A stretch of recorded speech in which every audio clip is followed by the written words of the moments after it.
Long term business planning और long term budgeting और accordingly financial budgeting क्यों important होती है, इस छोटी सी कहानी के माध्यम से मैं आपको समझाना चाहता हूँ। एक बार 4 दोस्त थे।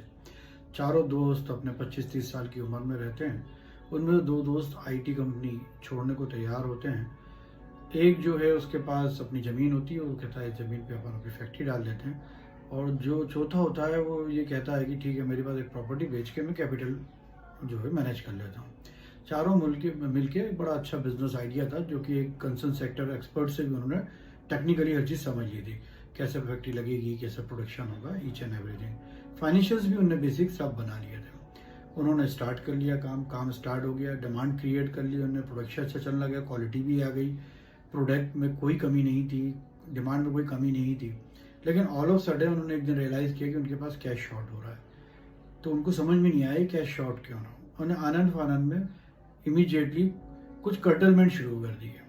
तो पहले तो उसने क्वालिटी को इन्फ्लुएंस किया, फिर उसने पैकेजिंग को इन्फ्लुएंस किया, और फिर उसने कहीं ना कहीं जो मैन पावर एफिशिएंसी थी उसको भी इन्फ्लुएंस किया। कुछ अच्छे लोगों को निकाल दिया, महंगे लोगों को निकाल दिया, सस्ते लोगों को रख लिया।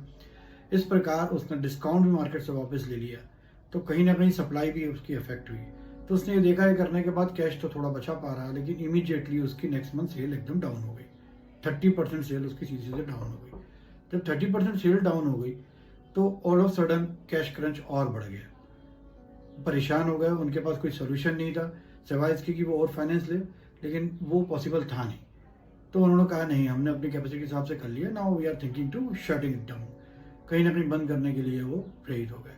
तो दोस्तों, यहाँ कहने की बात यह है कि जब हम किसी भी प्रोजेक्ट को करते हैं, उसकी long term planning, long term budget और लॉन्ग टर्म फाइनेंशियल प्लानिंग करना बहुत इंपॉर्टेंट होती है।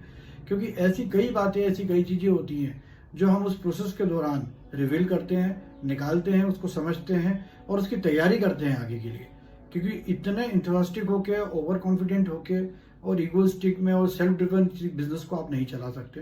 तो प्लीज़ ट्राई टू अंडरस्टैंड। अगर आप कोई आइडिया है, किसी को एक्सप्लोर करना चाहते हैं, आपने कितनी भी स्टडी कर ली, आप खुद क्यों नहीं कॉम्पिटेंट है उसको बनाने के लिए, करने के लिए, लेकिन आपको एक लॉन्ग टर्म फाइनेंशियल प्लानिंग की ज़रूरत होती है, एक आपको फाइनेंशियल कंसल्टेंट की ज़रूरत होती है।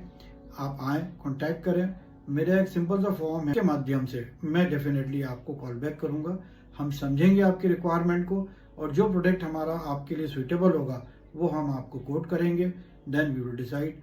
All the best. बिल्कुल आइडिया को एक्सप्लोर कीजिए, मैं डिस्करेज नहीं कर रहा हूँ, मैं आपके साथ हूँ। Thank you so much. और